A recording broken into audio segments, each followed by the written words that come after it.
안녕하세요. 오늘도 시청해주셔서 감사드리고요. 바로 사연 읽어보겠습니다. 여러분, 물은 건너보아야 알고 사람은 지내보아야 안다는 속담을 아시나요?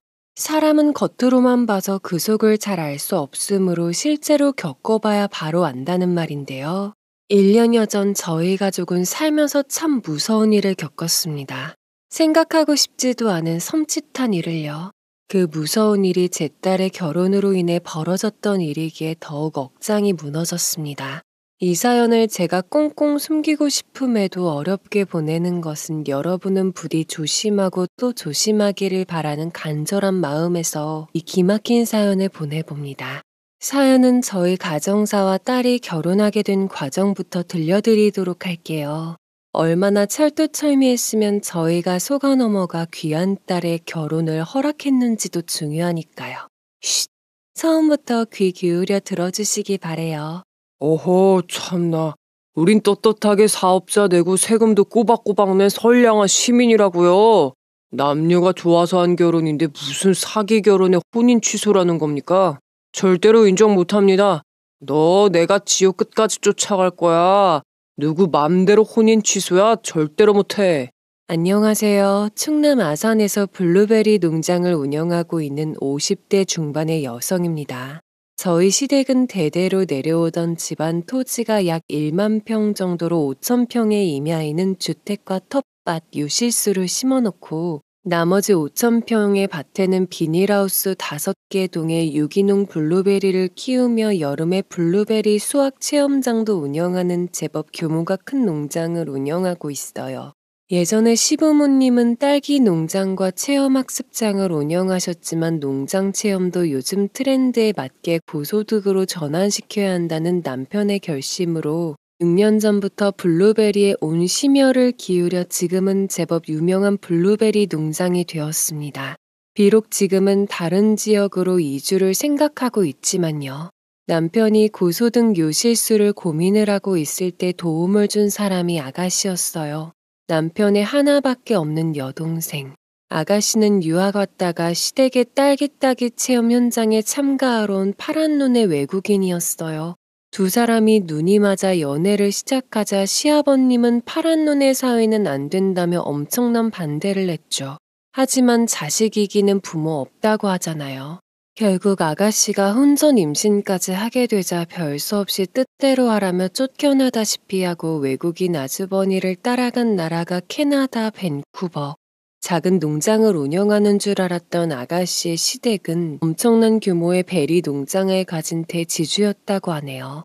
그래서 남편이 고소득 요실수를 두고 고민할 때 아가씨가 블루베리를 해보는 것이 어떠냐고 권유해 주었어요. 오빠, 한국에는 아직 블루베리 농장이 많지가 않잖아요. 그곳은 기후가 사계절이니 비닐하우스 재배를 해보는 것이 어때요? 앞으로 한국에서도 블루베리가 대중화가 되면 냉동보다는 생과를 찾는 사람들이 분명 많아질 거예요. 그리고 체험 현장도 인기가 많을 거고요. 그나저나 우리 조카들은 많이 컸겠죠? 여진이는 대학생활 재미있대요? 방학 때 캐나다에 좀 놀러 오라고 하세요. 고모가 보고 싶어서 눈이 빠질 지경이라고요. 남편은 아가씨가 캐나다 농장의 베리를 종류별로 냉동해 보내준 것을 먹어보고 바로 이거라며 결정을 하게 되었죠. 그 결정은 지금 생각해도 적절한 시기에 참 잘한 일이었다고 생각이 들어요.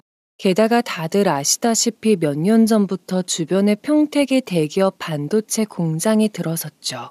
아산은 세종지와 밀접해 있는 지역으로 교통, 신도시 등 개발로 인해 몇 년 사이에 자산 가치가 급격히 상승을 하게 되었습니다.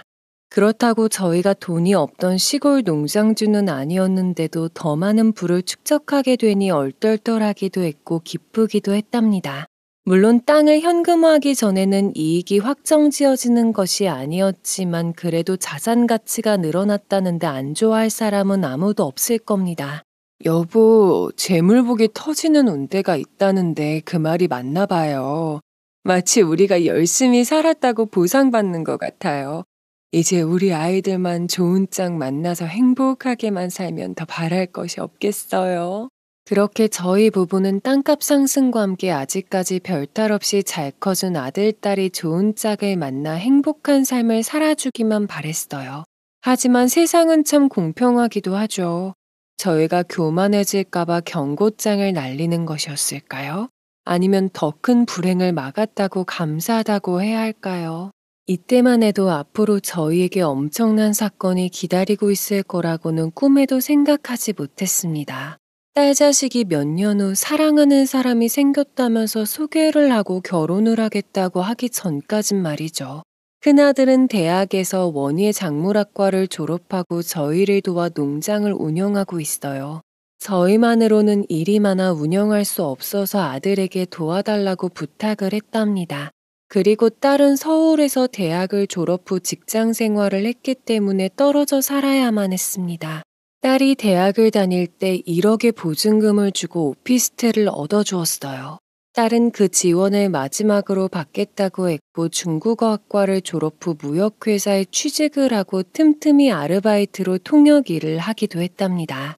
딸은 열심히 살겠다는 약속을 지키려 참 노력을 많이 했습니다. 그런 딸의 모습이 부모인 저희 눈에 얼마나 대견스럽게 비쳤을지 짐작하시겠죠. 그렇게 2년쯤 평온한 날이 지속되고 있을 때 딸은 가끔씩 통역을 해주러 다녔던 외국인 파견직 회사에 차장이라는 사람과 친분을 쌓더니 연애를 하고 결혼을 한다고 하더군요.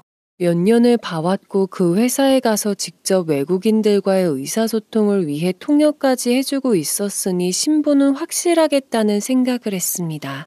어느 주말 딸은 결혼할 남자를 인사시켜준다며 아산에 내려온다는 소식을 전해왔죠. 저는 텃밭에서 직접 키운 야채와 과일, 남편과 차를 타고 시내까지 나가서 질 좋은 한우까지 구입해서 준비해놨습니다. 제 딸이 시골에 사는 부모들 두었다고 얕보일까봐 심히 걱정도 되었거든요. 그리고 저희 부부와 아들은 호기심 반 걱정 반으로 도착하기만을 기다렸습니다. 사위는 요즘 잘 팔린다는 비사의 세단을 타고 딸과 함께 내려왔더군요. 호리호리한 외모에 샤프한 얼굴, 겉으로만 보면 너무나 잘생긴 청년으로 보였죠. 안녕하세요. 처음 뵙겠습니다. 김서준이라고 합니다. 야, 여진 씨가 누구를 닮아 예쁜가 했더니 우리 장모님이 미인이시군요. 게다가 호탕하고 사람을 기분 좋게 홀리는 말솜씨까지 보통이 아니었어요. 덕분에 다소 긴장하고 있던 분위기를 편안하게 이끌 줄 아는 남자였습니다. 사위는 남편과 아들과도 악수를 나누며 반갑게 인사를 나누었어요. 아, 우리 딸이 이런 점에 반했나 보구나 생각을 하게 만들었죠. 사위는 트렁크에서 백화점 로고가 있는 쇼핑백을 여러 개를 꺼내 들고 자신이 사윗감으로 잘 보이고 싶어 선물을 준비했다고 말하더군요. 솔직하게 자신의 의사를 표현하는 점도 마음에 들었습니다. 집 안으로 안내를 받고 들어온 딸은 두 눈을 초롱초롱 빛내며 선물을 풀어보라고 하더군요. 남편과 아들에게는 피사의 고급 전기면도기를, 제게는 명품 핸드백을 사왔습니다. 지방에 살고 있는 농장 주인이라도 딱 봐도 명품인 것을 한눈에 알 수가 있었죠. 남편과 저는 이왕 준비한 선물이니 고맙게 받겠다면서 인사를 건넸습니다. 그때 아들이 약간 의아한 듯한 목소리로 물었어요. 나이도 저랑 동갑이시던데 외국인 파견직 회사를 운영한다고 들었습니다. 그런데 인력 파견직 회사가 손익이 많이 남는 회사는 아닐 텐데 이런 고급 선물들을 사온 걸 보니 재력이 좀 있으신가 봐요? 아들의 직설적인 말에도 사위는 사람 좋아 보이는 웃음을 보이면서 회사도 법인 기업이고 부모님도 필리핀에서 제법 규모가 큰 숙박업소를 운영하고 있다고 했습니다. 그래서 어렸을 때부터 경제적으로 어려움은 못 느끼고 자랐어요. 솔직히 그 소리 남자 쪽이 못 사는 것보다 낫겠다 싶었어요. 그게 부모의 마음이니까요. 어느 부모가 자신의 딸이 경제력이 떨어지는 남자와 결혼하는 것을 반가워하겠나요? 하지만 못마땅했던 아들은 눈을 치켜올리며 그러냐고 되물었죠. 인사하러 온 사람을 초면에 너무 의심하고 몰아세우는 것은 예의가 아닌 것 같아 다들 출출할 테니 점심이나 먹자며 분위기 전환을 시켰어요. 야외 선룸에서 숯불을 피워 질 좋은 고기를 구워내어 싱싱한 야채쌈과 꽃게탕까지 올려놓자 풍성한 한상이 차려졌습니다. 식탁에 모두 둘러앉아 맛있게 식사를 하는데 사위는 가족적인 분위기 속에서 이렇게 고기를 구워 먹어본 것이 아주 오래전이라더군요. 그러면서 지금 이 가족적인 분위기가 너무 행복하다고 했어요. 그 말에 저의 마음이 측은해서 흔들려 왔었죠. 사위는 우리가 궁금해하고 있는 것이 무엇인지 알고 있는 것처럼 알아서 술술 집안 이야기며 어린 시절 이야기며 회사 상태까지 모든 걸 오픈하듯 이야기를 풀어나갔어요. 그리고는 결혼을 빨리 하고 싶다고 말했습니다. 제가 부모님과 오랜 시간 떨어져 살다 보니 외로워서요. 여진 씨랑 빨리 결혼하고 제 가정을 꾸려서 재미나게 살고 싶습니다. 두 분 걱정 안 하시게 제가 잘하겠습니다. 그러니 허락해 주셨으면 해요. 딸의 나이가 27살로 아직 어리다고 생각되었던 저희는 좋은 만남을 갖다가 결혼은 몇 년 후에 하라고 했습니다. 그러자 듣고만 있던 딸도 자신이 어린아이도 아니고 빨리 결혼하고 가정을 꾸리고 싶다고 하는 겁니다. 아직까지 고집을 부려본 적이 없던 딸이 이렇게 나오니 당혹스럽기 그지없었습니다. 하지만 남편은 좀 더 생각해보자며 말을 슬쩍 돌리면서 마무리 지었어요. 그 말에 사위는 좀 표정이 굳는 듯 보였지만 곧 아무렇지도 않게 당연히 생각하실 시간이 필요하실 거다라며 이해한다고 했죠. 그리고 제가 빈 그릇들을 치우면서 시원한 차를 준비하겠다고 하자 사위는 아들과 친해지려 하는지 농장을 좀 소개해달라고 하더군요. 남편은 흔쾌히 아들을 슬쩍 찔러대며 그러라고 했죠. 아들이 딸이랑 사위와 함께 밖으로 나가자 제가 인상이 어떠냐고 남편에게 물었습니다. 뭐 인물이나 집안이나 거짓말이 아니라면 나무랄 것도 없고 성격도 좋아 보이던데 너무 완벽한 게 문제인가? 뭐 여진이가 한두 번 본 사이도 아니고 인연을 봐왔다는데 거짓말이 섞였을 리가요. 시집도 외국에 있어서 여진이가 시집살이 할 일도 없어 보이고 뭐 그 정도면 경제력도 되는 것 같고 저는 괜찮은 것 같은데요. 하지만 남편은 뭔가 걸리는 것이 있다는 듯 바깥에서 블루베리 하우스로 향하는 사위의 뒷모습을 바라볼 뿐이었죠. 한참을 농장을 둘러보고 실내로 들어온 사위는 농장이 생각보다 커서 놀랍다는 말을 하더군요. 이 큰 농장을 저희와 아들만으로 운영하고 관리한다는 사실이 대단하다고 했습니다. 그러고는 농장에 일이 많아 항상 바쁠 것 같은데 자신이 시간 나는 주말에 내려와서 농장 일을 도와드려도 되냐고 물었죠. 저는 그 말에 진심으로 놀라웠어요. 요즘 젊은 사람들 하우스에서 땀 뻘뻘 흘리면서 일하는 것 칠색팔색을 하는데 사위는 초롱초롱한 눈으로 허락해달라며 애원의 눈빛을 보냈습니다. 남편은 그냥 말로만 이러는 거겠지 생각했는지 그러라고 하더군요. 사위와 딸은 시원한 커피를 마시고 좀 더 눌러앉아 이야기를 하다가 돌아갔어요. 그런데 아들이 눈살을 찌푸리며 미심쩍다는 이야기를 자꾸 하는 겁니다. 아빠 뭔가 느낌이 쎄한 게 이상하단 말이죠. 집이 잘 산다고 하는 것은 눈으로 직접 본 게 아니니 믿을 게 못 되고 제가 알기로는 외국인들 파견직 회사가 그리 손익이 많이 남는 구조가 아니거든요. 근데 생김새도 너무 멀끔한 것도 이상하고 너무 완벽하려고 노력한 티가 난단 말이죠. 그게 더 이상하게 느껴져요. 더구나 외국인 파견직 회사라는 게 너무나 꺼림칙하다고요. 나도 좀 그렇긴 한데 도통 알 수가 없단 말이지. 그렇다고 유령 회사는 아닌 것 같고 여진이가 2년을 봐왔다는데 여진이의 판단도 믿어줘야 하지 않겠냐. 남편의 말에 아들은 입이 볼통해져서는 더 이상 말을 아끼는 모습이었습니다. 맞아요. 딸아이가 2년간 봐왔다는 사위의 회사는 겉으로 보기에는 정상적인 외국인 근로자 파견 회사가 맞았어요. 실제로 정상적인 영업을 하는 법인 기업도 맞았고요. 다만 일반 사람들이 전혀 알 수 없게 그럴듯한 포장을 해놨던 걸 딸아이도 저희도 모두 몰랐던 것뿐이죠. 그리고 다음 주 주말에 사위는 정말로 혼자서 이른 아침에 찾아왔습니다. 남편과 아들과 함께 농장 일을 돕겠다며 변죽 좋게 아침밥까지 당당하게 달라고 하더군요. 그리고 나서는 아들의 헌옷과 장화를 얻어 신고 더운 하우스 안으로 들어가 땀을 흠뻑 적시면서 일을 하였어요. 오늘 너무 힘들어서 다음 주에는 안 오겠지 했는데 주말마다 꼬박꼬박 내려와 바쁜 일손을 도왔죠. 그 부지런함에 의심하던 남편과 아들도 점점 의심을 풀며 호의적으로 변해갔어요. 그리고 한날은 이렇게 걱정까지 해주더군요. 어머니, 농장이 정말 크네요. 이 넓은 곳을 세 분이서 관리하시려면 참 많이 힘드시겠어요. 그래도 일하면서 보니까 CCTV를 많이 설치해 놓으셔서 그건 참 잘하신 것 같아요. 블루베리가 고가라 이런 농장만 터는 도둑들도 참 많다고 들었거든요. 그게 다 우리 큰애가 한 거라네. 성격도 워낙 꼼꼼하고 부지런해서. 그리고 이 동네는 도둑이 들었던 적이 없어. 사위는 저의 말에 꼼꼼한 형님이 계셔서 다행이라며 안심하는 모습을 보여주었어요. 저는 그때는 성격이 세심한 편이라 이런 것까지 걱정해준다고 생각을 했었죠. 참 순진한 생각이었던 거였습니다. 제가 이렇게 생각하게끔 치밀한 계산 속에 세워진 계획들이었겠죠. 그저 처음부터 속아 넘어간 제가 한심스러워 얼마나 후회만 남는지 모른답니다. 사위가 주말에 내려와 그 정성을 보이니 딸도 전화해서 그렇게 성실한 사람과 결혼하는데 더 늦출 필요가 있냐, 더 지켜보셔야 하냐 하면서 섭섭함을 표해왔습니다. 그렇게 두어 달쯤 되었을 무렵에는 남편이 먼저 이 정도의 사람이면 딸아이와 결혼을 시켜도 되겠다고 했답니다. 그리고 두 사람에게 결혼을 허락한다는 소식이 전해지자 사위는 상견례 자리를 마련한다고 하더군요. 외국에 계신 부모님이 결혼 소식을 알렸더니 너무나 기뻐하셨다면서 이달 안에 나오겠다고 했답니다.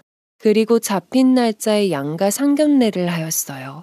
저희는 저희 부부와 아들이 참석했고 그쪽에서는 부모님과 누나가 참석을 했더군요. 사돈 될 사람들은 교양도 있어 보이고 활달해 보였습니다. 필리핀에서 숙박업소를 한다는 그들은 알맞게 그을린 피부에 옅게 바른 머리카락이 인상적이었어요. 그리고 입가에 미소를 잃지 않고 상냥한 투로 대화를 이끌어 나갔죠. 그리고 우리 여진이를 무척 마음에 들어 했습니다. 따님이 어쩜 이렇게 곱고 참하게 생겼는지. 곱게 키운 따님 시집 보내려니 섭섭하시죠? 걱정 마세요. 저희가 10년 전부터 필리핀에 나가 사업을 해서 제사다 명절이다 시집살이 같은 것은 없을 겁니다.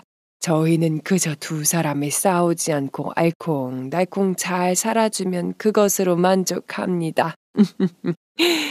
안사돈은 시집살이 같은 것은 걱정하지 말라며 안심을 시키더군요. 그리고 자신들의 필리핀 숙박업소 명함을 주면서 결혼을 하면 복잡하게 여행사에서 예약을 안 해도 자신들의 리조트에서 언제든지 쉬었다 갈 수 있다고 어필까지 했습니다. 그런데 자신들이 중국에서 새로운 사업을 진행하고 있는 것이 있어 한국에 한동안은 못 나올 것 같다고 했어요. 그래서 하는 말이 아이들이 이렇게 죽고 못 사니 살림을 먼저 차리고 결혼식은 내년에 올리자며 양해를 구해왔습니다. 저는 그럼 신혼살림도 미루자고 했어요. 그 소리에 사위와 딸이 그 기간을 어떻게 참느냐고 졸라대더군요. 사돈들까지 자식들이 이렇게 죽고 못 사는데 몇 달의 시간이 무슨 의미가 있느냐고 했습니다. 대신에 내년에 결혼식 올릴 비용은 자신들이 모두 부담을 할 테니 우선 살림부터 차리게 허락해 달라고요. 저희는 생각할 시간을 달라고 하고 식사를 하면서 이런저런 이야기를 하다가 돌아왔습니다. 집으로 돌아온 남편은 아들에게 사돈 명함 사이트에 들어가서 확인해 보라고 시키더군요. 아들이 핸드폰으로 사이트에 들어가 보니 예상했던 것보다 규모가 큰 필리핀 관광업소였어요. 수영장이 딸린 넓은 마당에서 관광객들과 예비 사돈이 웃으면서 찍힌 홍보 영상까지 보고 나니 저희의 의심은 머리카락 한 올도 남아있지 않게 되었습니다. 그제야 남편은 이미 허락을 한 마당에 몇 달 뒤가 무슨 의미가 있겠냐면서 신혼살림을 차려주라고 하더군요. 그렇게 딸아이는 결혼식 전에 살림을 차리고 혼인신고까지 하고 살게 되었습니다. 신혼집은 사위가 살고 있는 30평대 오피스텔 있으니 그곳에서 시작하기로 했어요. 신혼집은 제가 지금 살고 있는 오피스텔이 꽤 넓어요.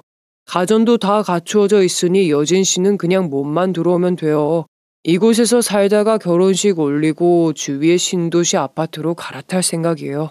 그래서 딸은 사위 오피스텔로 몸만 들어가 신혼생활을 시작했고 살고 있던 원룸은 계약 기간이 남은 터라 부동산에 내놓고 넣을 사람이 생기면 보증금을 받기로 했어요. 사위는 처음과 변함없이 결혼해서도 한 달에 몇 번은 딸과 함께 내려와서 하우스 일을 도와주고 올라가고는 했어요. 참 부지런하고 성실한 면은 변하지 않아 저희의 신뢰도 수치는 높아져만 갔습니다. 하지만 그것이 모두 사기를 치기 위한 가식이었음을 그 누가 알았겠습니까? 그러니 여러분들은 당하지 마세요. 아무리 조건이 좋은 사람이라도 적어도 10번 이상은 두들겨 봐야 한다는 것을요. 더군다나 조건이 완벽하다? 그럼 더더욱 의심해 봐야 한다는 것을요. 시대가 변할수록 사기꾼들의 수법도 상상 초월 지능적으로 변해가고 있거든요. 물론 모두가 그렇지는 않습니다만 외국인 관련 사업을 하는 사람이라면 몇 번을 의심해 본다고 해도 전혀 아깝지 않습니다. 더구나 그것이 자식의 인생과 관련된 일이라면요. 무더위가 기승을 부리기 시작하는 초여름 7월. 이때 농장은 블루베리 체험 현장과 생과 예약자 우선 출고로 가장 바쁜 시기를 보냅니다. 아버님, 가족만으로 운영하는 것도 정신없이 바쁘고 차라리 제가 외국인들 파견해 드릴까요? 외국 여자들이 우리나라 아줌마들보다 일은 더 잘하는 거 아시죠? 우리나라 사람들이 이제 배가 불러서 이런 농사일은 안 하려고 하잖아요.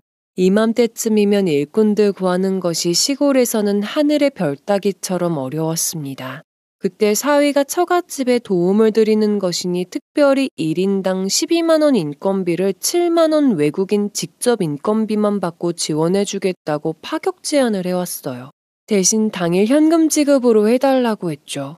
시골에서는 인건비를 모두 현금으로 주는 형태가 많았기 때문에 저희는 별 의심 없이 그렇게 하자고 했습니다. 그렇게 저희는 한창 바쁜 시기에 사위가 보내준 외국인들로 인해서 한결 수월하게 작업할 수 있었습니다. 그뿐만 아니라 윗집 아랫집 농번기 때 한창 바쁜 농가들에게도 사위와 연결을 해주기까지 했어요. 그래서 사람 구하기 힘든 농번기를 저희 동네는 아주 인건비도 싸고 수월하게 보낼 수 있었습니다. 덕분에 동네 사람들의 감사 인사까지 받게 된 남편은 사위 하나는 잘 두었다며 입에 침이 마르게 칭찬을 했죠. 하지만 이것도 체류 기간이 끝나간 후 외국인들 단물 빼먹기 마지막 방법이었고 외국인들의 인건비까지 착취하고 있었다는 사실은 나중에 알게 된 일이었습니다. 그런데 어느 날 안사돈이 저에게 직접 국제전화를 걸어왔더라고요. 그동안 잘 지내셨나요? 제가 갑자기 연락드려서 놀라셨죠? 다름이 아니고 저희가 중국의 리조트 사업을 진행 중에 있는데 이게 메리트가 너무 좋아서요. 모르는 투자자들보다는 특별히 사돈들한테 특별 제공 기회를 먼저 드릴까 하고요. 어떠세요? 이런 기회 아무한테나 주는 거 아닙니다. 2억만 투자해 보세요. 제가 3배 보장해 드릴게요. 갑자기 걸려온 안사돈의 특별 제공 기회에 2억을 투자하라는 국제전화. 이걸 어떻게 이해해야 할까요? 일단 저는 투자에 투자도 모르거니와 돈 문제로 사돈끼리 얽혀서 불편한 관계가 되고 싶지 않다고 정중히 거절을 했습니다. 안사돈은 몇 번을 더 강요하더니 아유, 이 아까운 기회를 쯧쯧하면서 전화를 끊었습니다. 남편에게 이야기를 전하니 사돈끼리 무슨 돈 거래냐며 투자든 뭐든 거절한 건 잘했다고 하더군요. 그리고 다음날 사위가 소식을 들었는지 전화해서 좋은 기회인데 한번 해보는 것도 좋은 경험이 될 것 같다고 설득을 하더군요. 저는 같은 이유를 들어 기분 나쁘지 않게 잘 타이르고 끊었습니다. 이때도 좀 첫인상과 다르게 뭔가 이상한 기분이었지만 외국에서 살다 보니 그냥 솔직한 타입인가 보다 했어요. 그리고 몇 주 후 아들이 시내에 블루베리 생과 납품을 하러 시내에 나갔는데 그곳에서 사돈들을 봤다고 하는 겁니다. 그분들이 왜 이곳에 있겠어? 몇 주 전에도 중국에 있다고 국제전화가 왔었는데 네가 잘못 본 거 아니냐? 그분들이 인상이 특이한데 어떻게 잘못 볼 리가 있겠어요? 분명 그분들이었다니까요? 그분들이 왜 이곳에 계실까요? 신사업 때문에 중국이다 필리핀이다 바쁘시다고 하는 분들이. 아들이 분명 사돈들이 맞는다고 하는 말에 저는 잘못 받겠거니 했고 아들은 계속 맞다면서 이상하다는 말만 했어요. 저는 그 일을 한 귀로 흘려듣고 또 한 주가 지났습니다. 어느 날 이웃 주민을 만났는데 반갑게 인사를 하면서 시내에 새로 생긴 마사지샵 소문을 들려주더군요. 지금 동네 노총각이나 호라비들이 전부 시내 마사지샵에 홀딱 빠져 있잖아요. 아예 빠져서 매일 출근 도장 찍는 남자도 많다고 하던데요. 그리고 이건 비밀인데 그게 남자들이 원하면 추가 서비스도 가능하다고 하더라고요. 그러니 남자들이 환장을 하는 게지. 게다가 아예 그들이 원하는 돈을 주고 외국 여자와 결혼을 하는 것도 가능하다고 했답니다. 그때도 저는 시내에 이상한 업소가 하나 들어와서 물을 흐려놓는다고만 생각을 했죠. 그리고 그 시점에 저희 가족들에게도 이상한 일들이 자꾸 일어났기에 시내 마사지샵 소문은 저의 관심에서 멀어졌습니다. 저는 한창 바쁠 때는 시간 내기도 힘들 때가 많아서 일주일에 한두 번은 생필품이나 식품 등을 인터넷몰에서 구입했어요. 그날도 주문한 물품이 오전에 도착한다는 카톡이 왔어요. 그런데 똑같은 택배 회사의 문자가 또 온 겁니다. 택배 주소가 잘못되어 반송 중이니 주소 변경을 해달라는 내용이었습니다. 문자에는 링크도 걸려 있어 당연히 저는 그 버튼을 누르고 들어갔어요. 그런데 택배 홈피도 안 들어가더군요. 그래서 제가 외부에서 했기 때문에 잘 연결이 안 되었나 생각했죠. 그런데 일을 마치고 집에 들어와 보니 택배가 현관에 배송이 되어 있더군요. 이상하다는 생각에 아들에게 말했더니 엄마 그거 신종 보이스피싱 사기 같아요. 다음부터는 그런 거 전화하지도 마시고 누르지도 마세요. 어머 그래? 그럼 내가 눌렀는데 괜찮을까? 네 말을 들으니까 무섭다. 이런 거 누르면 계좌에서 돈 빼가는 거 그런 거야? 그 순간 등줄기에 식은땀이 나면서 얼마나 놀랐던지요. 바로 제 계좌 출금 내역을 확인했는데 다행히 출금된 내용은 없었습니다. 그 순간 긴장이 되었던 근육이 풀리면서 다리까지 힘이 쭉 빠지더군요. 말로만 듣던 보이스피싱을 이렇게 당하나 싶었죠. 뒤늦게 들어온 남편에게도 오전에 당했던 일을 이야기하며 조심하라고 알려주었습니다. 그런데 그날부터 제 핸드폰으로 이상한 전화나 문자가 날아들기 시작하더군요. 전화가 걸려와서 받으면 상대방은 전화가 걸렸는지도 모르고 계속 여보세요, 여보세요만 하고 끊어지는 전화가 자주 걸려왔어요.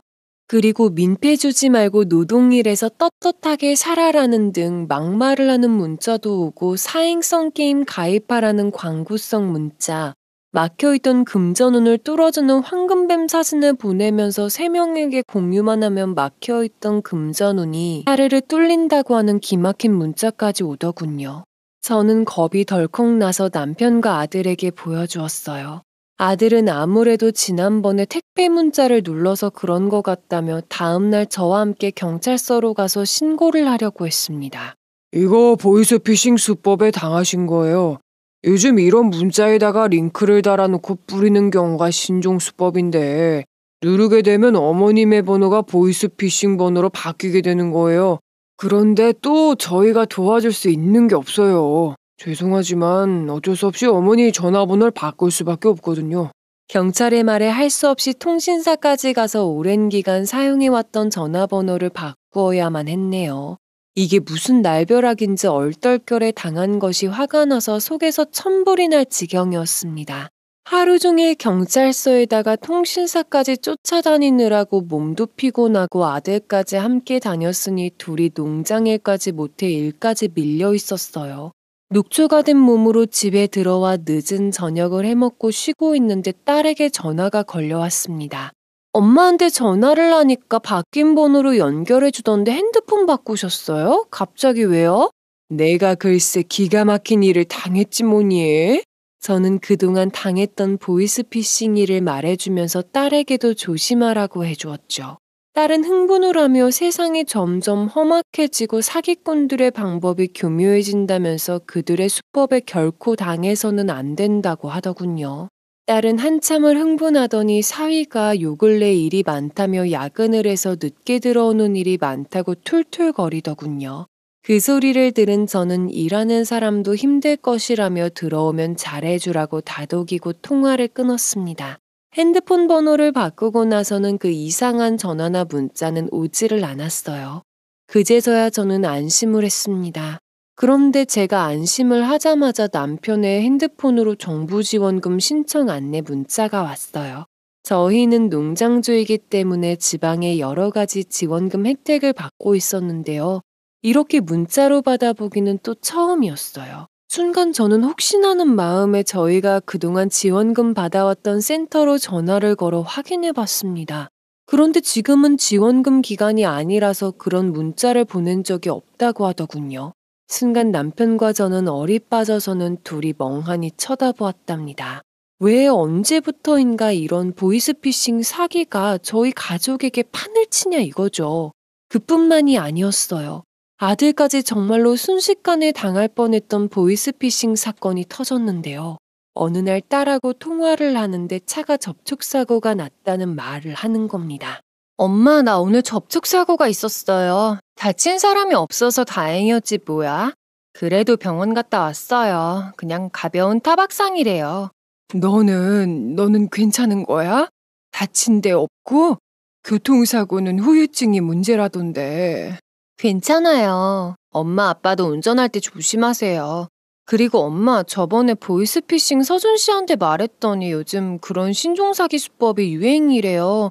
엄마가 당했다고 하니까 걱정 많이 하더라고요. 딸의 교통사고는 접촉사고로 보험 처리하고 범퍼 수리를 맡겼다고 하더군요. 사고가 났다는 말에 처음에 얼마나 놀랐던지요. 다행히 다치지 않았다는 말에 가슴을 쓸어내려야 했죠. 그리고 며칠 뒤 아들이 딸에게 문자가 왔는데 이상하다고 하는 겁니다. 딸이 교통사고 보험금을 수령해야 하는데 휴대전화가 고장이 나서 대신 받아달라는 내용이었다고요. 그래서 하라는 대로 앱을 깔고 하려고 하니 원격 조정을 요청하는 데다가 주민등록번호와 은행계좌 비밀번호까지 입력하라는 바람에 이상해서 중간에 멈추고 빠져나왔다고 하더군요. 그리고 바로 딸에게 전화를 하니 받지 않는다고 했어요. 그래, 여진이가 며칠 전에 접촉사고가 났다고 했어. 차 보험 처리한다고 했지. 차량 수리비는 카센터에서 직접 처리했을 거고 상대방 사고 차량한테 받을 보험금인가? 그런데 그것도 이상하다. 김서방에게 부탁하면 되지 왜 너한테 그런 문자 보냈을까? 여진이에게 다시 해보렴. 아까 통화해보고 하려고 미루었는데 전화를 계속 안 받아요. 진짜 고장난 거 맞는 것 같아요. 저와 아들은 너무나 찝찝하고 이상한 기분이 들었습니다. 그래서 아들한테 딸하고 통화하기 전에는 이상한 앱 깔고 실행하지 말라고 당부했네요. 남편도 요 근래에 자꾸 이상한 일들이 벌어지는 데다 딸까지 가벼운 접촉사고가 있었다고 하니 근심 가득한 얼굴이었습니다. 그날은 그렇게 이상한 기분으로 잠이 들었습니다. 그 다음날 아침이 되자마자 딸이 일어났을 시간에 전화를 걸었어요. 드디어 통화가 된 딸의 목소리가 그리 반가울 수가 없더군요. 어제 보험금 수령 문자 이야기를 물으니 딸은 그런 문자를 보낸 적이 없다고 했습니다. 그 순간 등줄기가 싸해지면서 온몸이 차갑게 식는 것을 느꼈습니다. 그런데 딸도 요즘 자신의 핸드폰으로 이상한 보이스피싱으로 보이는 문자들이 많다고 하더군요. 그러면서 어제 그 문자는 바로 삭제하라고 했어요. 어디선가 개인정보가 털려도 단단히 털린 것 같다며 핸드폰 번호를 변경해야 하나 하고 걱정을 했죠. 그러고는 주말에 의논할 일이 있다며 내려오겠다는 말을 했습니다. 당연히 김서방이랑 함께 올 거지 하고 물으니 혼자 오겠다고 하더군요. 이상했지만 전화상이라 더 이상 묻지 않았어요. 딸과의 통화를 끝내고 남편과 아들에게 내용을 전했습니다. 세상에, 그럼 혹시 이것도 보이스피싱이었나 봐요. 제가 어제 하라는 대로 계좌번호와 비밀번호를 입력했으면 통장에 돈이 고스란히 빠져나갔을 거 아니에요. 세상에 어떻게 이런 일이 계속 발생이 되죠? 그러게나 말이다. 가족들이 돌아가면서 보이스피싱의 먹잇감이 될 수가 있나? 뉴스에서나 드러나 봤지. 허허 참나. 그나저나 여진이는 무슨 일이 있대? 왜 혼자 내려온다는 거야? 모르겠어요. 전화상이고 출근해야 된다고 하면서 내려와서 말하겠대요. 뭐 큰일이야 있겠어요. 아들 네 번호도 바꾸어야 하는 거 아니니? 저희 가족은 그날 이른 아침부터 섬찟한 보이스피싱에 관한 이야기로 시작했네요. 알 수 없는 어둠의 그림자가 자꾸만 다가오는 것 같았습니다. 아들은 가족들 은행 인출 한도를 모두 최소 금액으로 축소시켜 놓자고 하고 은행 앱에 들어가 설정을 바꿔놓았죠. 그리고 주말이 되기까지 싱숭생숭한 기분으로 하루하루를 지냈습니다. 일도 손에 잘 잡히지가 않았고 그냥 불안한 기분에 사로잡혀 있었어요. 그 주에 아들은 심란하다며 그동안 미루고 있던 CCTV를 동네 입구에 하나 더 설치하겠다면서 바쁘게 움직였습니다. 아들이 미루고 있던 그 일을 하게 된 것은 분명 하늘의 계시임이 틀림이 없었습니다. 그곳에 CCTV 설치로 대여를 낚았거든요. 끝까지 집중해서 들어주시면 영화에서나 벌어질 법한 일들을 알게 되실 겁니다. 그리고 주말에 딸이 어두운 표정으로 큰 여행 가방까지 싸들고 내려왔습니다. 아침도 안 먹고 내려왔다길래 일단 아침 식사부터 했어요. 식사하는 내내 저는 궁금해서 물어보고 싶은 것을 꾹 눌러 참았습니다. 딸은 식사 후 뜨거운 커피를 한 모금 마신 후에야 말문을 열었죠. 딸의 이야기는 도통 이해할 수가 없는 이야기였습니다. 저기요, 아직까지 확실한 게 없어서 정확히는 모르겠는데 그 사람이 좀 이상한 것 같아요. 서준 씨요. 사실 지난주에 오빠가 이상한 보험료 문자 받았다는 날에 서준 씨하고 많이 다투었어요. 사위와 다투었다는 딸. 사건의 시작은 결혼하고 한 달 후부터 이상했다고 합니다. 처음에는 신혼분이기 때문에 신경을 안 썼는데 결혼하고 나서부터는 자신의 회사에 통역을 해달라는 부탁을 안 했다고 해요. 뭐 그거야 그럴 수 있다고 하지만 가끔 일이 많다며 외근할 때도 갈아입을 옷을 가져다 주겠다고 하면 괜찮다며 꼭 자신이 집에 들러 갈아입고 갔다고 합니다. 왠지 회사에 못 오게 한다는 이상한 느낌에 하루는 말도 없이 회사로 찾아갔다고 하네요. 그런데 회사가 이전을 했는지 없어졌다고 합니다. 그래서 회사명을 검색해 보았더니 예전에는 나오던 사위의 회사가 안 나오더란 말이죠. 이 점은 딸에게 의심을 부추긴 계기가 되었다네요. 저녁에 퇴근 후 사위에게 혹시 회사 이전했냐고 물었는데 임대 계약 기간이 만료되어서 이전했다면서 너무 정신이 없어서 미처 알리지 못했다나요? 그러면서 미안하다고 했답니다. 그럼 딸이 혹시 모르니 회사 주소를 알고 있어야겠다, 알려달라고 하니 며칠 있으면 명함이 나오니 조금만 기다리라면서 얼버무렸습니다. 그리고 며칠 뒤 정말 못 믿을 진짜 사건이 터졌습니다. 사위는 회사 이전하면서 법인 계좌에 오류가 생겨 외국 파견진 근로자들의 임금이 못 들어오고 있다고 딸의 계좌로 받아달라고 했대요. 그때는 별 의심 없이 알겠다고 하고 계좌번호를 알려주었는데 다음날 2억 6천만 원이 입금이 되었다고요. 그 많은 돈을 꼭 현금으로 찾아야 한다고 했답니다. 이때부터 딸의 의심은 걷잡을 수 없이 커져갔다고요. 뭐? 그 많은 돈을 어떻게 현금으로 찾아? 5만 원권으로 찾아도 50다발이 넘어. 내가 함께 갈게. 그래도 현금으로 찾아와야 해. 혹시 세무조사에 걸리면 돈 세탁한 거 아니냐, 차명계좌 아니냐고 트집을 잡는다고. 예전에도 외국인 근로자 파견회사라 그런지 의심을 해서 한번 당한 적이 있어서 애먹었단 말이야. 그럼에도 현금으로 찾는 게 더욱 이상한 거라며 의심을 떨칠 수 없었던 딸. 다음날 사위는 함께 은행에 따라 나섰어요. 사위가 옆에 따라 붙었길래 할 수 없이 은행 창구에 가서 그 돈을 몽땅 현금으로 찾겠다고 하자 직원이 잠시만 기다려달라고 하더니 안에 들어가 지점장과 함께 나오더랍니다. 고객님 죄송하지만 고객님 계좌는 전자금융거래소 신고되어 지급 정지 계좌입니다. 입금자 명도 이상하고 큰 금액이 입금된 경로가 이상하면 이런 경우가 생기거든요. 요즘 하도 보이스피싱 수법이 교묘해져 가서요. 네? 제 계좌가 정지되었다고요? 그럼 어떻게 하는데요? 말이나 됩니까? 왜 멀쩡한 사람 계좌를 정지시킵니까? 오늘 우리 직원들 월급날인데 임금 체불 걸려서 형사처분 받고 벌금형 받으면 당신들이 책임질 거예요? 우리는 지금 한시가 급하다고요. 고객님이 이렇게 화를 내셔도 저희는 절차대로 하는 수밖에 없어요. 우선 이의 제기부터 하시죠. 그리고 소명하시면 아무 문제 없이 인출하실 수 있습니다. 죄송합니다. 사위는 딸보다 더 흥분해서 따졌습니다. 합법적인 통장 거래를 왜 정지시켜서 사업에 피해를 입어야 하느냐, 억울하다. 이의 제기하라고 하지만 승인되는 경우는 거의 없다고 들었다. 소명 자료도 깐깐하게 요구해서 쉽게 해결되지 않는다고 들었다는 등 이런 경우를 몇 번 당해본 사람처럼 상세하게 내용을 설명하며 따졌지만 은행 측의 태도는 법적으로 정해진 절차라 어쩔 수 없다는 일관된 태도를 보였어요. 이때 딸은 오히려 차라리 잘된 일이라 생각했다죠. 그 많은 돈을 반드시 현금으로 찾아야 한다며 은행까지 동행한 사위를 따돌릴 수 없어 함께 오긴 했지만 이상하게 내키지가 않았다고 합니다. 찾으면 큰일이 벌어질 것 같은 불안한 느낌이 들었다고요. 사위는 얼굴이 불그락 푸르락 해가면서 분통이 터진다는 듯이 다시 항의해봤지만 소용이 없었습니다.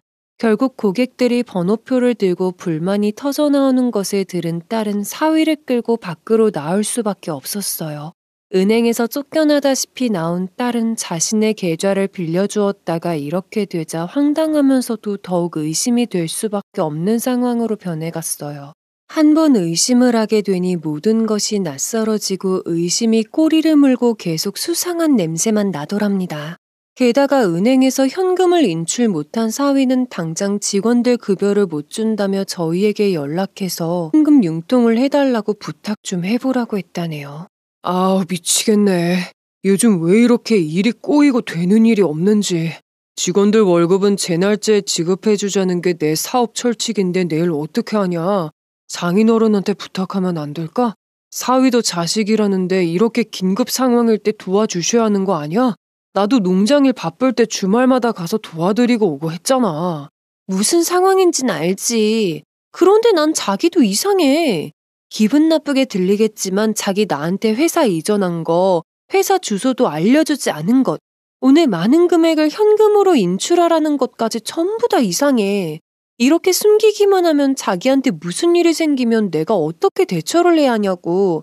당신 때문에 오피스텔 보증금 1억, 내 돈도 계좌 정지로 묶였다고. 그리고 현금 융통하는 걸로 따지면 자기네 집이 더 빠르지 않겠어? 딸의 말에 사위는 남편이 임금체불 걸려서 회사 문 닫는 꼴 보고 싶은 거냐 하면서 불같이 화를 내었답니다.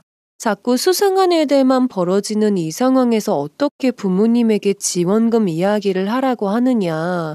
못하니까 시댁에 지원금 요청을 하라고 했다는군요. 결국 사위는 전에는 들어보지도 못한 험한 말을 내뱉고는 집을 나가버렸고 지금까지 소식이 없다고 했어요. 전화를 걸어보았지만 계속 받지 않는다고 했죠. 그러면서 자신이 잘못한 거냐고 저희에게 물어왔습니다. 이에 아들은 잘했다고 해주었죠. 아니, 여진이 네가 100번 1000번 잘한 거야. 네 말대로라면 정말 이상하잖아. 멀쩡했던 회사가 그것도 버젓이 법인 기업으로 검색이 되던 회사인데 하루아침에 이전한 것도 주소를 안 가르쳐주는 것도 현금 인출도 전부 다 수상한 거라고. 그런 상황에서 지원금을 내준다? 잘했어. 아주 잘했어. 아들의 잘했다는 말에 딸은 그동안 혼자 가슴앓이를 많이 했는지 울먹이면서 말하더군요. 자신이 일적으로 만나왔던 남자였고 회사도 사람도 정상적인 걸로 보여서 별 의심을 안 했다고요. 그리고 자신의 결정으로 결혼까지 서둘러서 했는데 가족들에게까지 걱정 끼치고 싶지 않아서 혼자 해결하려고 했지만 도저히 답이 안 나오더랍니다. 하지만 문제가 더 커지기 전에 의논하려고 회사도 아예 일주일 휴가를 내고 왔다고 했어요. 저희도 딸의 상황을 전부 듣고 나서는 뭐가 뭔지 알 수가 없었지만 사위의 행동이 수상쩍었습니다. 이 상황에서 수상한 점이 해결이 안 되고서는 그 집으로 되돌아간다는 것도 위험하다는 생각이 들었고요. 그렇게 어느 순간에 믿음직스러웠던 사위는 수상한 인물로 바뀌어 있었습니다. 남편은 그늘진 얼굴로 직접 통화를 해보겠다며 전화를 걸었지만 받지를 않더군요. 그러자 더욱 굳어진 표정으로 사돈의 명함을 찾아 국제 전화를 걸었습니다. 역시 신호음만 갈 뿐이었어요. 저는 살아오면서 이날처럼 등골이 오싹했던 적은 없었던 것 같았습니다. 마치 큰 소용돌이에 갇힌 기분이랄까요. 딸은 며칠을 잠도 못 잤는지 휑한 눈으로 오늘은 편하게 잠 좀 자겠다면서 방으로 들어갔습니다. 그날 뒤숭숭한 마음으로 하우스로 향하는데 이웃 주민이 또 다가와서 시내의 소문을 알려주었어요. 소식 들었어요? 전에 말했던 시내 마사지샵. 그 집 아들은 혹시 거기다가 돈 퍼날르진 않았지? 여기 노총각들이 다 난리가 났잖아, 글쎄. 그 마사지샵 사장이 남자들한테 외국 여성과 결혼할 수 있게 해주겠다면서 돈을 받아서 튀었다지 뭐야.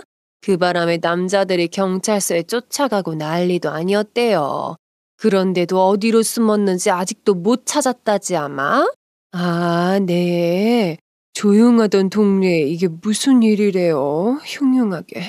그동안 잊고 있었던 시내 마사지샵의 이상한 소식까지 들으니 저의 기분은 더욱 착잡해져 갔습니다. 그리고 그날 밤 저희 가족은 딸도 집에 있어 안심이 되었던 걸까요? 아니면 정신적으로 너무 힘들어서 그랬는지 몰라도 아주 모두 쥐죽은 듯이 잠이 들었습니다. 그런데 그날 새벽에 더 기야말 일이 벌어졌습니다. 한참 꿈속을 헤매고 있는데 남편이 부스럭거리는 기척이 들려왔어요. 무거운 눈꺼풀을 들어올리면서 무슨 일이냐고 물으니 이상한 소리가 나지 않았냐고 묻는 겁니다. 한 번 잠들면 누가 업어가도 모르는 저와는 달리 남편은 잠기가 밝은 편이었죠. 무슨 소리가 들렸냐고 되물으니 차 소리가 들린 것 같다고 했어요.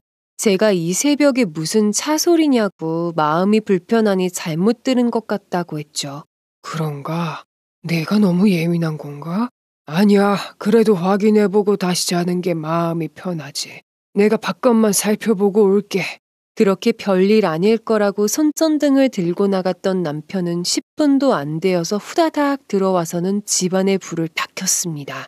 그러고는 온 집안 식구들을 불러내더니 저온 창고에 보관 중이었던 블루베리가 몽땅 털렸답니다. 보관 중이던 블루베리는 이제 곧 추석이라 명절 선물용으로 풀려고 보관 중이던 물건들이었어요. 명절에 선물용으로 내놓으면 훨씬 좋은 가격에 받을 수 있기 때문이거든요. 그런데 그 귀한 몸값의 블루베리가 몽땅 없어졌다지 뭡니까? 이게 대체 무슨 일들이 일어나고 있는지 충격에 머리가 어질어질해져 제정신이 아니었어요. 빨리 저 CCTV 방에 가서 확인해 봐요. 어서요. 소란 소리에 놀라서 일어난 아들과 딸도 어서 확인해 보자며 모두 CCTV 녹화기를 켰습니다. 어젯밤부터 돌려보니 새벽 2시쯤에 온통 검은 옷에 검은 두건으로 가려져 눈만 겨우 보이는 남자로 추정되는 범인이 보였어요. 범인은 창고에 설치되어 있는 CCTV를 보고 씩 한번 비웃는 듯 하더니 낚싯대 같은 것을 이용해서 CCTV에 검은 천을 씌우더군요. 정확하게 창고가 보이는 몇 개의 CCTV만 골라서 그런 짓을 했어요. 헉, 그럼 범인이 면식범이었단 건지. 그러고는 저장 창고의 비번을 누르고 유유히 털어갔던 거죠. 저희는 CCTV 설치 녹화만 해놨지 출동 서비스는 가입이 안 되어 있는 상황이었습니다. 아직까지 도둑은 들었던 적이 없었고 혹시나 하는 예비용으로 설치를 해놓은 것이기 때문이었어요. 하지만 창고의 비번까지 알고 있다뇨. 저희들 뇌리에 떠오르는 한 사람. 하지만 증거가 없었어요. 아들은 재빠르게 경찰에 신고부터 했습니다. 신고를 받고 출동한 경찰들도 CCTV와 집 주변 곳곳을 조사했지만 범인의 발자국으로 보이는 흔적을 찾았을 뿐 확실하게 알 수 있는 증거를 찾아내지 못했습니다. 이럴 때를 대비해서 설치했던 CCTV가 무용지물이 되는 순간이어서 허탈해 왔었죠. 모두 한숨을 쉬는데 아들이 벌떡 일어나는 겁니다. 있어요.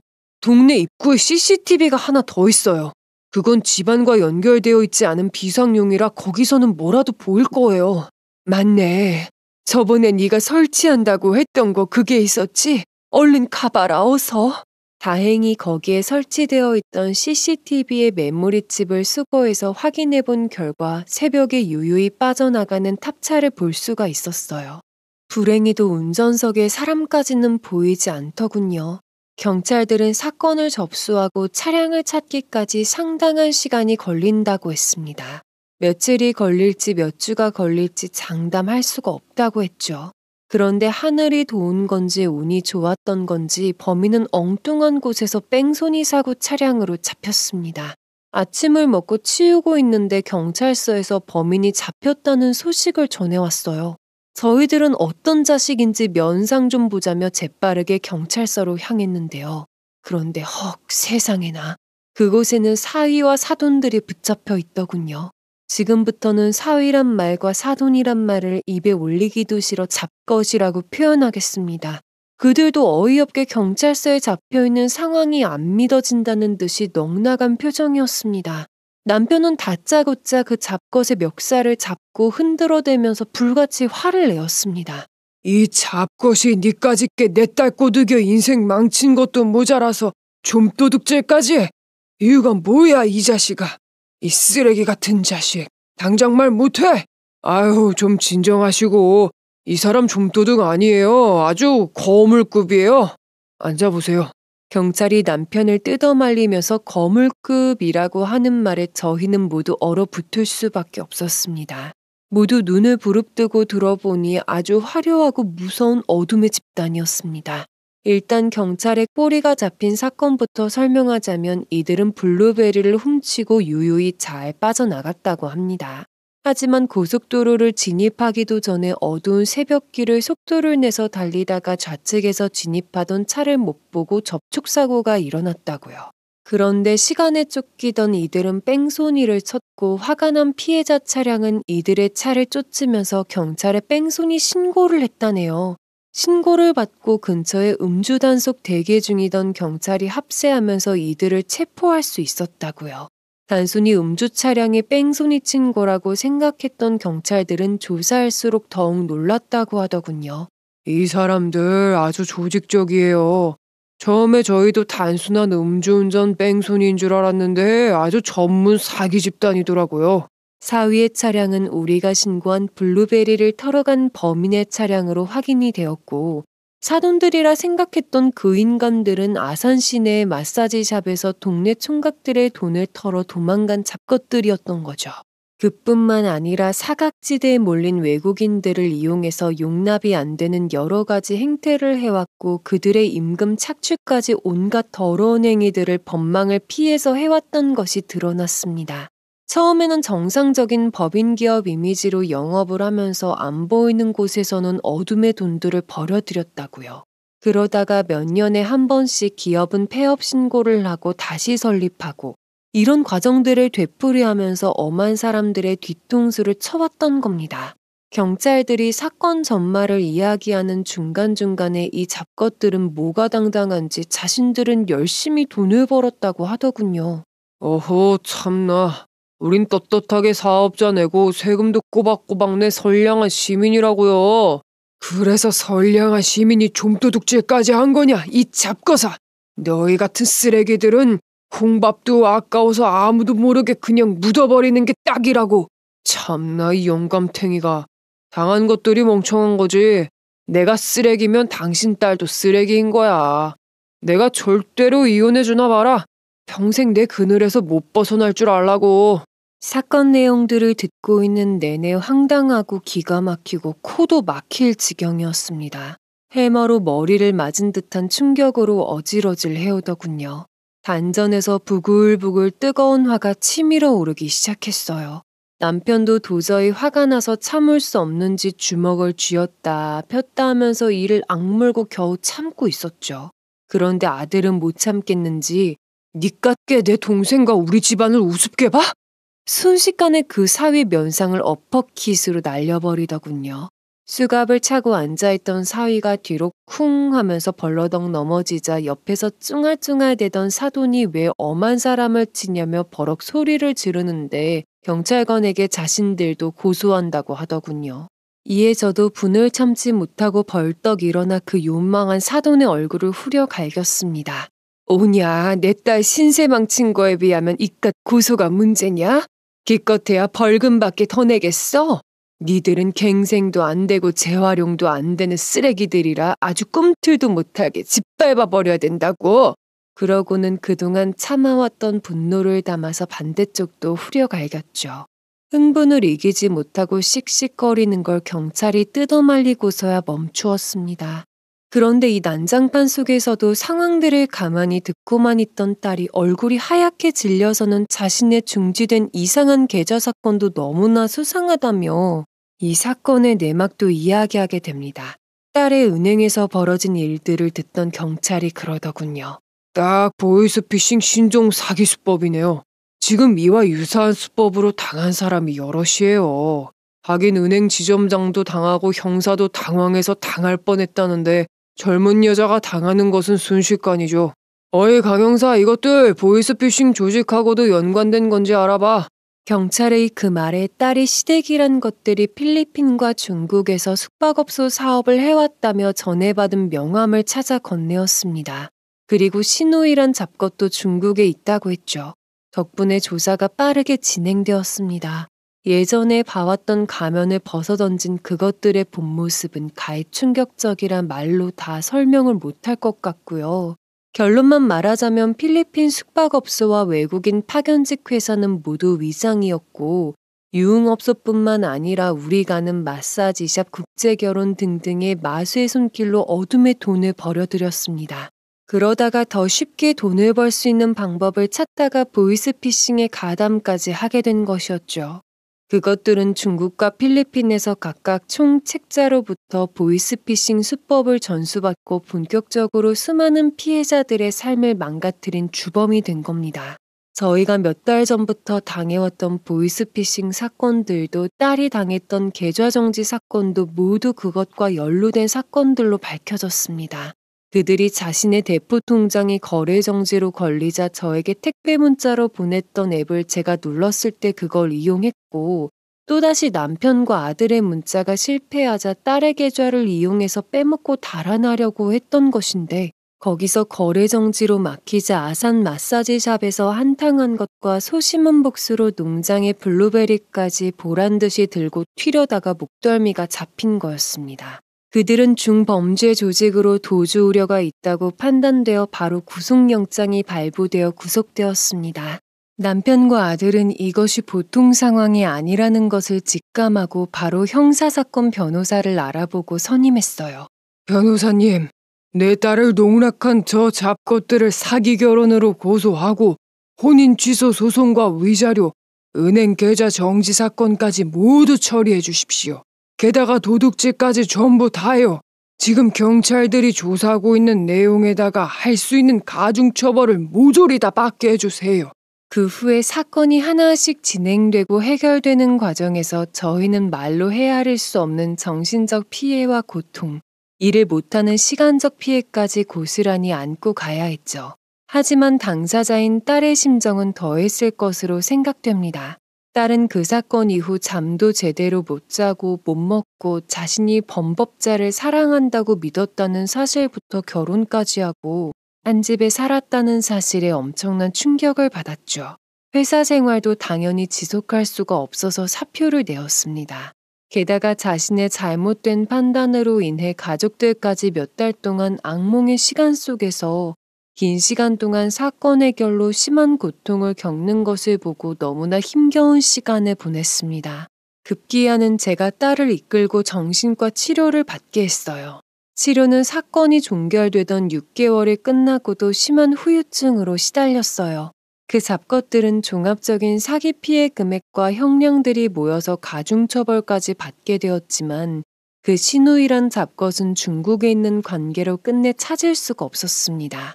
우리나라 형법은 온갖 사기 중범죄자라 하더라도 형집행이 그렇게 만족스럽지가 않더군요. 기껏해야 그들은 엄청난 범법자들이었음에도 징역 10년형과 위자료 3천만 원을 배상하라는 판결을 받았을 뿐입니다. 혼인 취소로 법정에서 대면해야 했을 때는 정말 그 순간을 어떻게 참고 버텼는지 모릅니다. 남녀가 좋아서 한 결혼인데 무슨 사기 결혼에 혼인 취소라는 겁니까? 절대로 인정 못합니다. 너 내가 지옥 끝까지 쫓아갈 거야. 누구 맘대로 혼인 취소야? 절대로 못해. 그 쓰레기 잡것에 발악하는 목소리가 법정 안에 퍼졌을 때는 소름 끼치게 무섭더군요.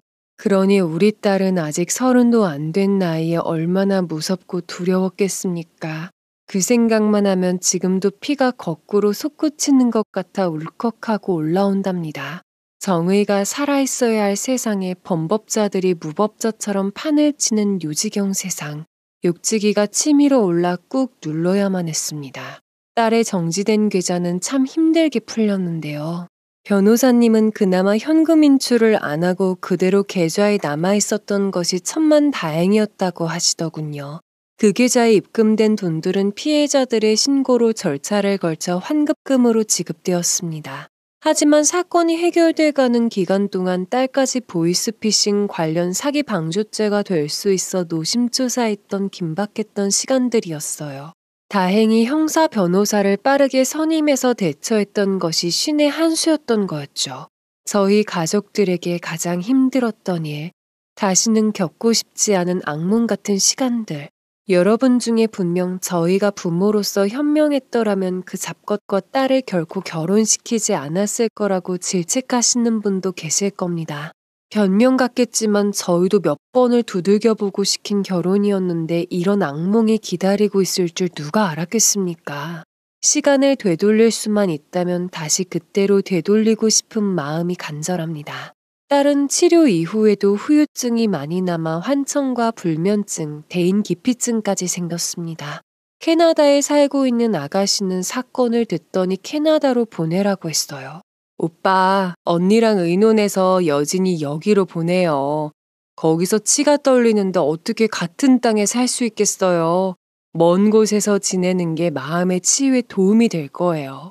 저흰 딸과 의논 후 상태가 좀 나아졌을 때 아들과 함께 캐나다 밴쿠버로 떠나보냈습니다. 딸이 떠난 지 벌써 1년이 넘어가고 있어요.